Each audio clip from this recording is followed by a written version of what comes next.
चलो स्टार्ट करते हैं। पिछले क्लास में हम लोगों ने सारणी का कुछ एग्जांपल्स किया था, जो एग्जांपल्स सारणी के गुण पर डिपेंडेंट थे, और आज भी हम लोग एग्जांपल्स ही करेंगे और एग्जांपल से सारे कॉन्सेप्ट को क्लियर करेंगे और कैसे क्वेश्चंस को सोल्व करते हैं, ये चीजें हम लोग धीरे धीरे सीखेंगे। पिछले क्लास में भी हमने आपको 2-3 एग्जांपल्स कराए थे और एग्जांपल्स सोल्व करने के तरीके हमने आपको बताए थे। अब देखा जाए, यहां पर एक क्वेश्चन दिया हुआ है, सारणी का मान ज्ञात करें, और ये सारणी हमें दिया हुआ है और सारणी का मान ज्ञात करें। पिछले क्लास में भी हमने ये बातें बताया था कि जब भी आप सारणी का गुण का प्रयोग करते हो तो आपके सारणी के गुण, सभी सारणी के गुण आपके दिमाग में फिट होने चाहिए, तभी आपका दिमाग सही तरीके से वर्क करेगा। तो चलो इस क्वेश्चन को सोल्व करते हैं। देखा जाए, सॉल्यूशन है आपका सारणी के दिया हुआ है। अच्छा लगने के लिए मैं इसे डैश से इंडिकेट कर रहा हूं। 102, 18, 36, 1, 3, 4, 17, 3, 6। जरा ध्यान दोगे, आप देख रहे हो कि पहली पंक्ति 102 है, 18 है, 36 है। क्या इसमें कुछ कॉमन हो सकता है? क्या आपको कॉमन दिख रहा? मुझे तो दिख रहा। देखो, इसमें भी, ये भी 6 से डिवाइड हो जाएगा 17 टाइम्स में, और ये भी 6 से डिवाइड हो जाएगा 3 टाइम्स में, और ये भी 6 से डिवाइड हो जाएगा 6 टाइम्स में।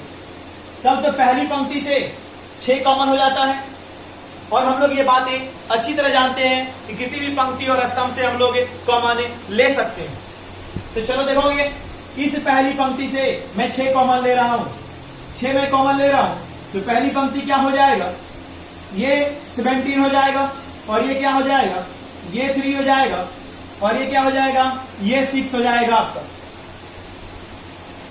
अब देखो इधर, ये आपका 1 है, 3, 4, ये 1 है, 3, 4 है, और ये है आपका 17 है, 3, और ये 6 है, ये इतना है। अब आप देख रहे हो कि सर ये पहली पंक्ति और तीसरी पंक्ति क्या हो गया? दोनों इक्वल हो गया, और सारणी में कोई भी 2 पंक्ति या 2 स्तंभ जब बराबर हो जाए तो उसका मान क्या होता है? 0 होता है। तब तो ये क्या हो गया? 6 into 0, यानी ये आपका 0 हो गया, और हमारा सारणी का मान कितना आ गया? तो 0 आ गया, और यही हमारा क्या हो गया? आंसर हो गया। क्लियर बात है? चलो नेक्स्ट क्वेश्चन की ओर आगे बढ़ते हैं। नेक्स्ट क्वेश्चन क्या है? नेक्स्ट एग्जांपल,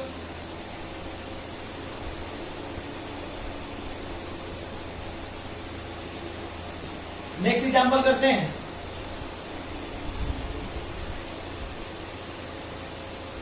देखा जाए, नेक्स्ट क्वेश्चन क्या है? दर्शाएं कि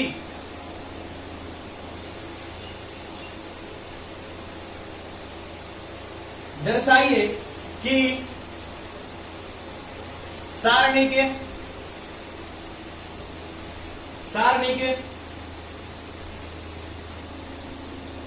ए B C A plus 2x B plus 2y C plus 2z x y z equal to 0। Next question हमारा यही है। देखा जाए इसका प्रूफ, ये हमारा LHS हो गया और ये हमारा RHS है।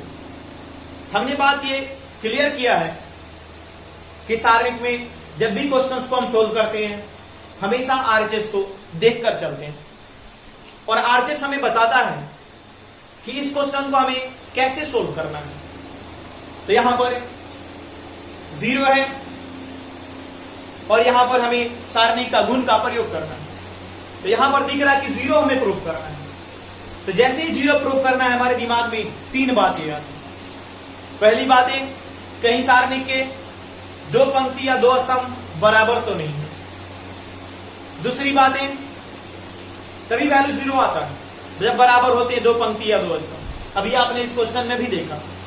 दूसरी बात है, कहीं इसके किसी भी पंक्ति या स्तंभ के सभी अवयव 0 तो नहीं है। और तीसरी बात है, किसी भी पंक्ति और किसी भी दो पंक्ति और किसी भी दो स्तंभ के सभी अवयव समानुपाती तो नहीं है। और यही तीन जब बातें होती हैं तब हमारा क्या होता है, सारणी का मान 0 होता है। क्लियर है? तब यहां से चलो एलएचएस को लेकर चलते हैं और देखते हैं, इसको प्रूव करते हैं। सॉल्यूशन एलएचएस हमने इसे अच्छा लगने के लिए डायल लिख दिया। ये A B C, A plus 2x B plus 2y C plus 2z x y z, ये इतना हो गया। अब जरा ध्यान दोगे, आपको बताया गया था सारणी के गुण में कि अगर किसी भी सारणी का किसी भी पंक्ति या स्तंभ के सभी अवयव, जरा बात को ध्यान से सुनोगे, किसी भी पंक्ति या स्तंभ के सभी अवयव दो राशियों यानी दो संख्याओं का योगफल हो तो हम लोग सारणी को दो सारणी के योगफल के रूप में लिख सकते हैं। यानी सारणी को अलग अलग सारणी, सॉरी मैं कह क्या रहा हूं कि किसी सारणी के किसी पंक्ति या स्तंभ के अवयव दो राशियों का योगफल हो तो हम लोग सारणी के योगफल के रूप में उसे लिख सकते हैं। बातें पकड़ में आ रही है? अगर दो संख्याओं का योगफल है तो हम लोग दो सारणी के योगफल के रूप में व्यक्त कर सकते हैं। बातें क्लियर है? तो चलो देखोगे, यहां पर आप देख रहे हो कि ए बी सी है और ये दूसरी पंक्ति जो है इसके अवयव दो राशियों का योगफल है। इसे हम लोग पहले लिख लेंगे ए बी सी, राइट। और इसका पहला अवयव ए बी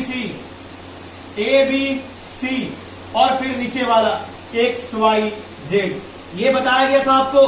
प्लस फिर क्या ए बी सी ही रहेगा, ए बी सी, और फिर आपने इसका पहले तो लिख लिया है, ए बी सी तो लिख दिया। अब क्या 2x 2y 2z, तो 2x 2y 2z और इधर क्या हो जाएगा x y z, x y z, ये इतना हो गया।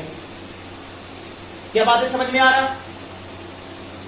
ये गुण में आपको बताया गया है कि अगर कोई भी पंक्ति या स्तंभ के सभी अवयव दो राशियों का योगफल हो तो उसे सारणी के योगफल के रूप में व्यक्त कर सकते हैं।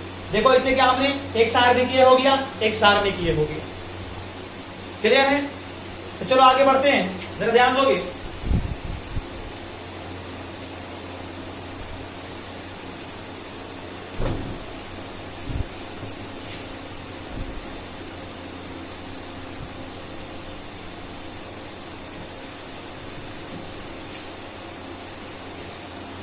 देखा जाए आगे,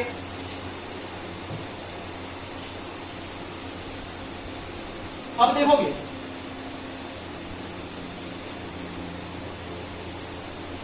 ये क्या आपका ए बी सी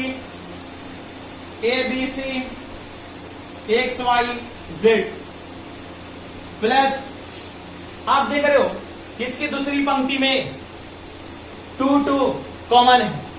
तब चलो इसे मैं 2 को बाहर निकाल रहा हूं, ये 2 बाहर निकल गया। इधर क्या हो गया ए बी सी और इधर क्या हो गया एक्स वाई जेड, इधर क्या हो गया आपका एक्स वाई जेड। मैं यहां कॉमन न भी निकालता तो भी हम लोग यहां डायरेक्ट वैल्यू इसकी लिख सकते थे। देख रहे हो आप कि पहली पंक्ति और दूसरी पंक्ति क्या है, समान है, इसकी वैल्यू क्या हो गया 0 प्लस यहां पर आप देख रहे हो कि दूसरी पंक्ति और तीसरी पंक्ति क्या है, समानुपाती है। देखो जरा ये x तो ये 2x ये y तो ये 2y और z तो 2z समानुपाती है। तो हम लोग यहां भी इसकी वैल्यू 0 लिख सकते हैं और डायरेक्ट ये 0 हमारा RHS हो गया। अगर यहां पर बात न पकड़ में आई तो थोड़ा आप आगे बढ़ा सकते हो। अगर यहां पर नहीं समझ में आया कि सर ये समानुपाती है, समानुपाती का मतलब क्या, समान अनुपात वाले। देखो 2x by x करोगे x कटेगा 2 मिलेगा, 2y by y करोगे y कटेगा 2 मिलेगा, और 2z by z करोगे तो भी क्या मिलेगा, 2 मिलेगा, समान अनुपात। तो समानुपाती है तो इसकी वैल्यू क्या हो गया, 0 हो गया। अब यहां से नहीं तो आप एक स्टेप यहां से भी बढ़ा के आप कर सकते हो। अब देखो ये तो 0 ही है सर, +2। अब देखो ना ये पंक्ति और ये पंक्ति इक्वल हो गया, ये भी तो 0 आ गया, 0 + 0 ये भी तो हमारा 0 हो गया। तो आप यहां तक इसे ऐसे भी कर सकते हो और नहीं तो फिर क्या आप ऐसे कर सकते हो। दोनों तरीके से आप सोल्व कर सकते हो। बात यह आई पकड़ में, नोट डाउन।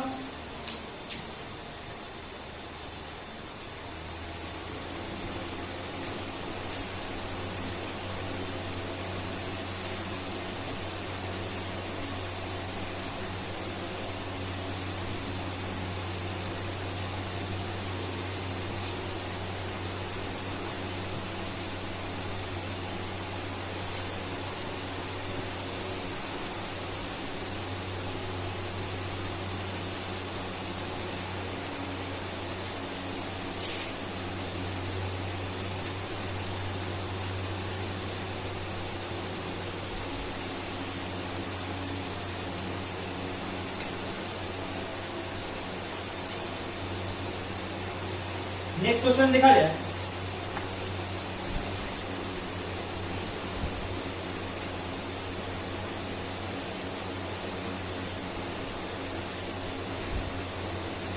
नेक्स्ट क्वेश्चन है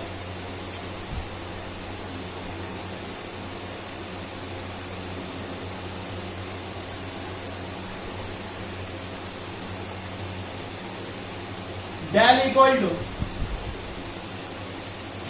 1a BC 1b CA 1c AB का मान ज्ञात करें, का मान ज्ञात करें, का मान ज्ञात करें। अब देखोगे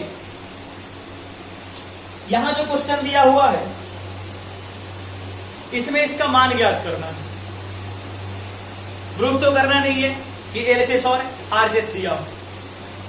अगर सिद्ध करना होता है तो हम RHS को देखकर सोच लेते हैं कि हमें क्या करना है, लेकिन यहां पर आपको क्वेश्चन दिया हुआ और इसका मान ज्ञात करना है।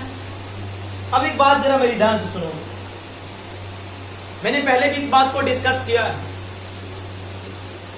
कि अगर आपको यह ना समझ में आए कि हमें क्या करना है, सारणी के क्वेश्चन में हमें यह ना समझ में आए कि हमें क्या करना है,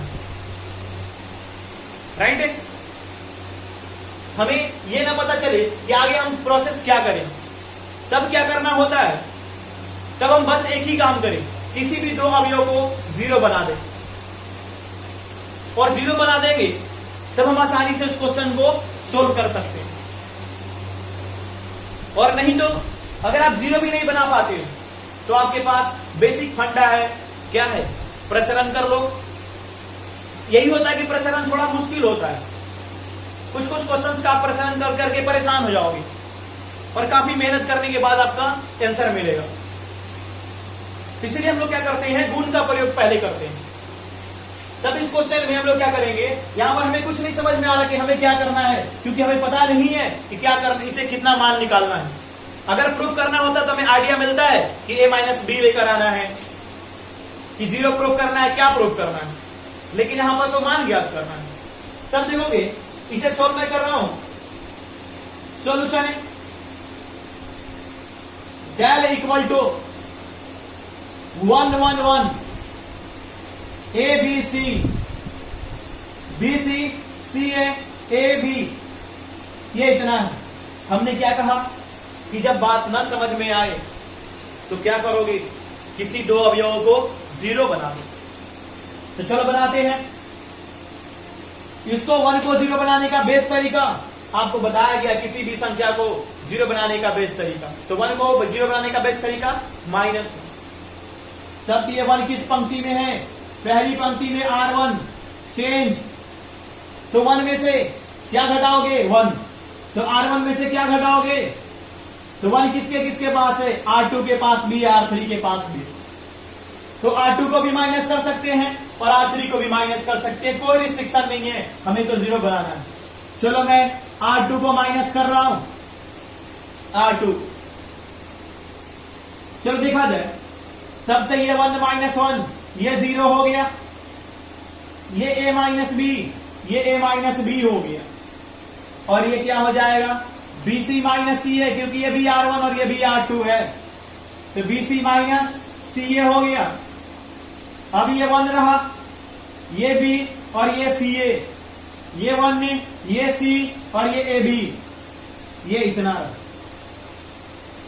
अब चलो आगे बढ़ते हैं। अभी एक 0 बना, चलो अब इसको 0 बना लेते हैं। ये क्या है? ये R2 है, R2, इसको 0 बना रहे हैं, तो 1 को 0 बनाने के लिए -1 करना पड़ेगा। तो किसे माइनस करना पड़ेगा? R3 वाले। तो R2 change, R2 minus R3, ये इतना हो गया। अब देखोगे, अब ये क्या है? इसमें कोई चेंज नहीं है, 0। A - B, right? ये क्या आपका BC - CA है। अब देखोगे, ये R2 है, ये R3, R2 माइनस R3, 1 -1 ये 0, B - C हो जाएगा, B - C, और ये क्या हो जाएगा? R2 - R3, CA - AB, CA minus ये AB हो गया। क्लियर है? ये आपका 1 है, ये आपका C और ये आपका AB हो गया। इतनी बात आ रही है पकड़ में। अब चलो देखा जाए,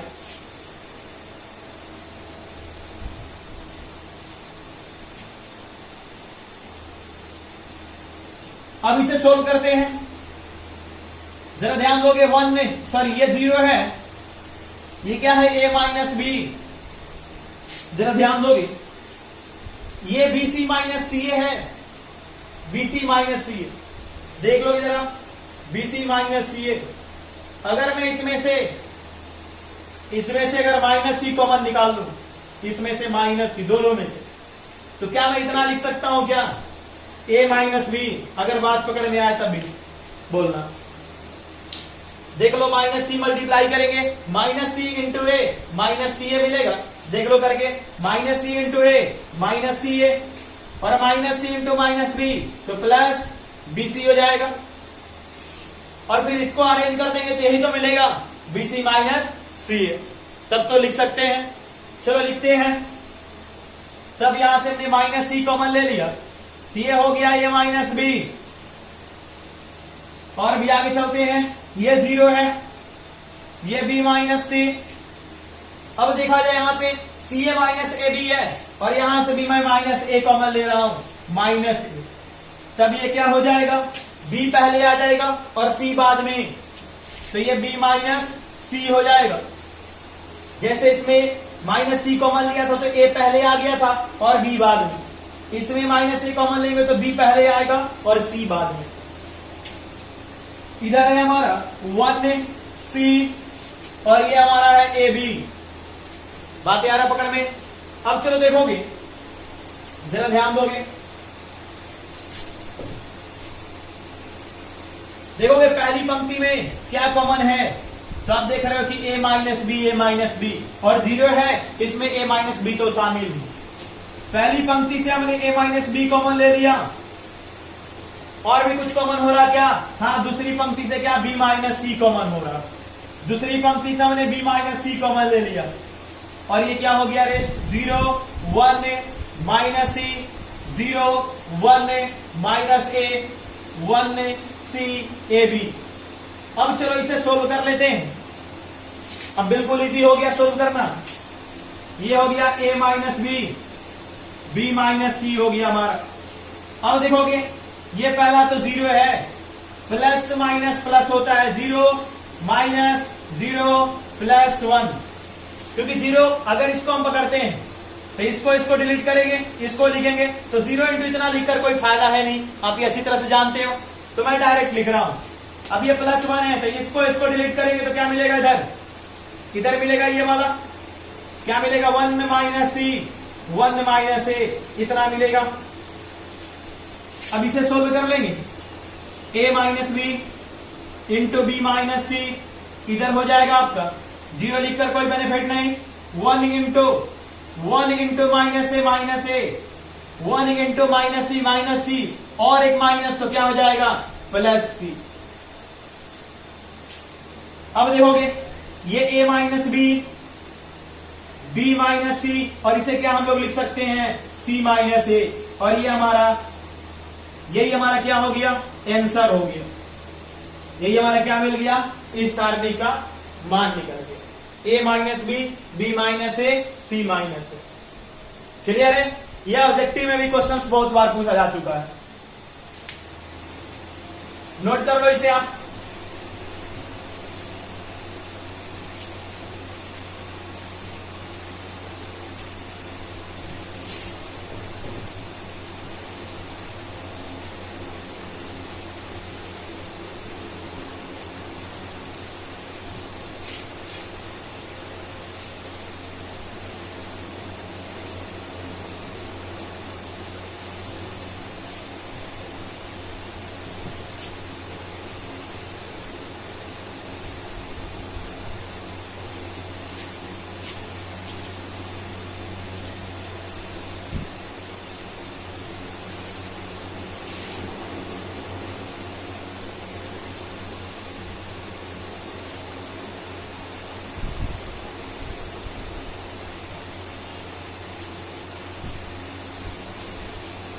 नेक्स्ट क्वेश्चन है, देखा जाए नेक्स्ट क्वेश्चन।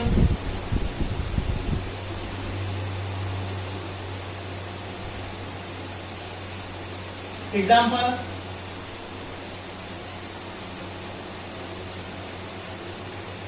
सिद्ध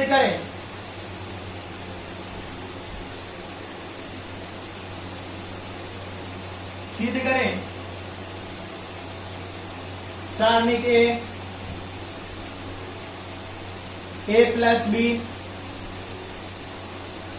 a प्लस बी प्लस सी,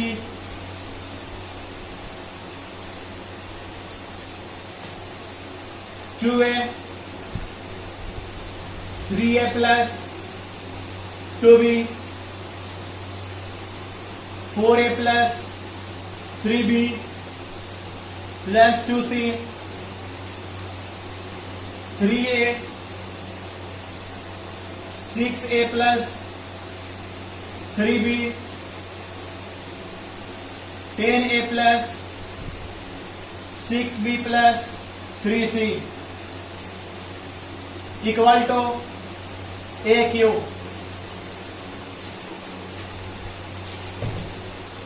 देखा जाए, अब देखो हमें क्या सिद्ध करना है, इतना इक्वल टू a क्यू। तो ये हमारा एलएचएस हो गया, ये हमारा आरएचएस हो गया। बात आ रही पकड़ में? अब हमें सोचना है सर ए क्यू प्रूफ करना है, क्या कुछ दिख रहा क्या ए क्यू, कहीं पे दिख रहा क्या, ए क्यू कैसे भी ला सकते हो क्या? कुछ नहीं दिख रहा सर। अगर हम ए में मल्टीप्लाई भी करते तो ए स्क्वायर आएगा, अगर ए स्क्वायर से मल्टीप्लाई करते ए क्यू लाने के लिए तो सर काफी डिफिकल्ट हो जाएगा, इधर ये सब ए क्यू में कन्वर्ट हो जाएगा, फिर सोल्व करना काफी मुश्किल हो जाएगा। आखिर सर करेंगे तो क्या करेंगे? तो हमने अभी बात कहा था कि जब कुछ बात ना समझ में आए तो क्या करो, किसी दो अवयव को 0 बना दो। तो चलो वही काम करते हैं। ये हमारा एलएचएस हो गया, सॉल्यूशन है एलएचएस। अच्छा लगने के लिए डायल लिख दिया हमने, a 2a 3a, a plus B plus C, 3a plus 2b, 6a plus 3b, 4a plus 3b plus 2c, 10a plus 6b plus 3c equal to, अच्छा ये तो प्रूफ करना है। अब चलो किसी दो को जीरो बनाते हैं, तो मैं यहां से काम कर रहा हूं।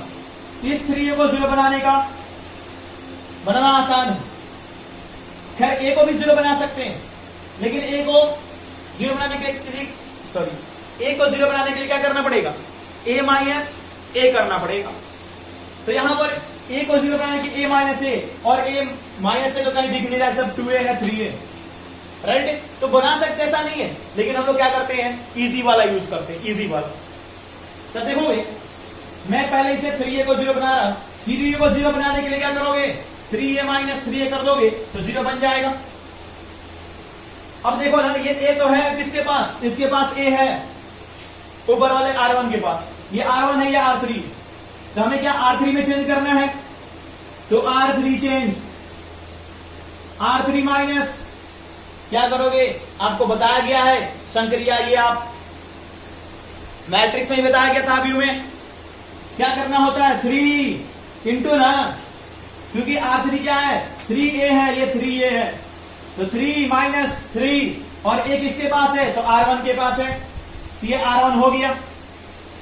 बात आई होगी पकड़ में, R3 माइनस 3R1 ये हो गया, R1 इसके पास है, तो देखो ना 3a माइनस 3a हो गया, जीरो मिल जाएगा ये वाला।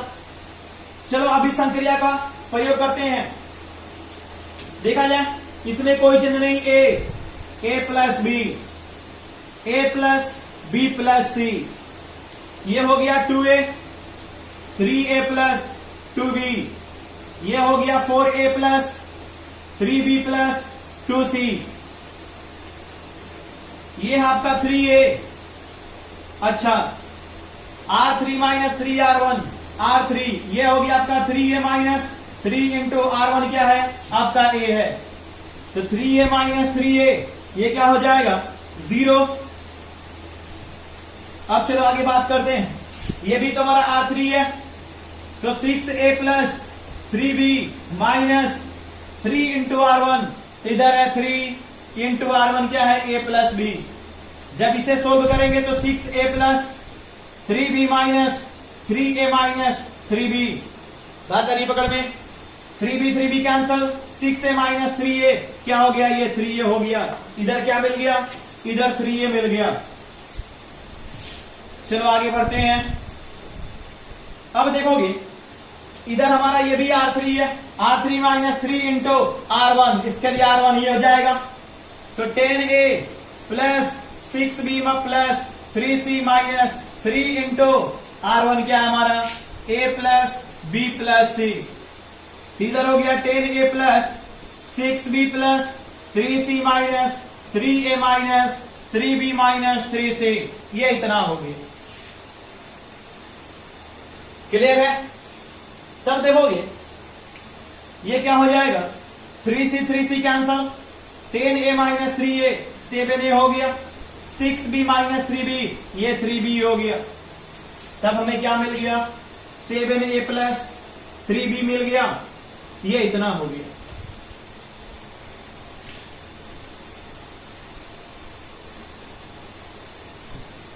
अब चलो आगे बढ़ते हैं।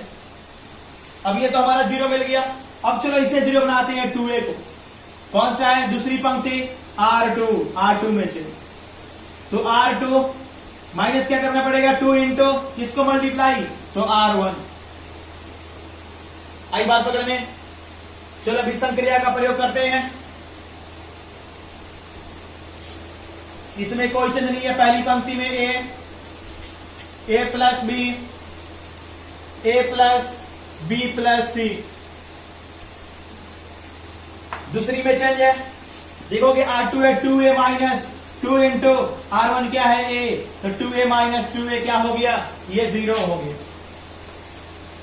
अब आगे बढ़ते हैं, यहां पे R2 क्या 3a plus 2b, 3a plus 2b minus 2 into इसके लिए R1 क्या है a प्लस b, इसे सोल्व करेंगे तो 3a plus 2b minus 2a minus 2b, 2b cancel, 3a minus 2a क्या मिलेगा a मिलेगा, ये हमारा a हो गया।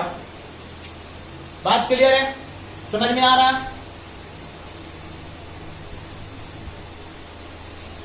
देखोगे आगे। अब यहां पर R2 क्या है, 4a plus 3b plus 2c, 4a plus 3b plus 2c minus 2 into R1 क्या हो जाएगा, R1 है हमारा a plus b plus c। Solve करते हैं इसे, 4a plus 3b plus 2c minus 2a minus 2c हो जाएगा, 2c cancel, 4a minus 2a क्या मिलेगा, 2a, 3b माइनस 2b ये हो जाएगा आपका प्लस b, और इधर है हमारा 0, 3a, और ये है हमारा 7a प्लस 3b है। अब देखोगे ये 0 0 हो गया, अब आसानी से सोल्व कर सकते हैं। चलो सोल्व करते हैं, पहले स्तंभ के अंश पर सहित करते हैं। ए हो गया प्लस माइनस प्लस, ये और ये डिलीट, क्या मिलेगा, ए 2a plus b, 3a 7a plus 3b, इधर क्या माइनस 0 प्लस 0 हो गया। इसे सोल्व करते हैं, इसको इसमें मल्टीप्लाई करेंगे तो क्या हो जाएगा, 7a square plus 3ab minus, इसको इसमें मल्टीप्लाई करेंगे 3a into 2a 6a square plus 3a into b 3ab, a into 7a square plus 3ab, bracket को हमने हटा दिया यहां से, 6a square minus 3ab plus 3ab cancel, 7a square minus 6a square, यानी a इंटू क्या हो जाएगा, a स्क्वायर, और ये a क्यूब मिल गया, और यही हमारा क्या था, RHS, और ये क्या हो गया, प्रूफ हो गया।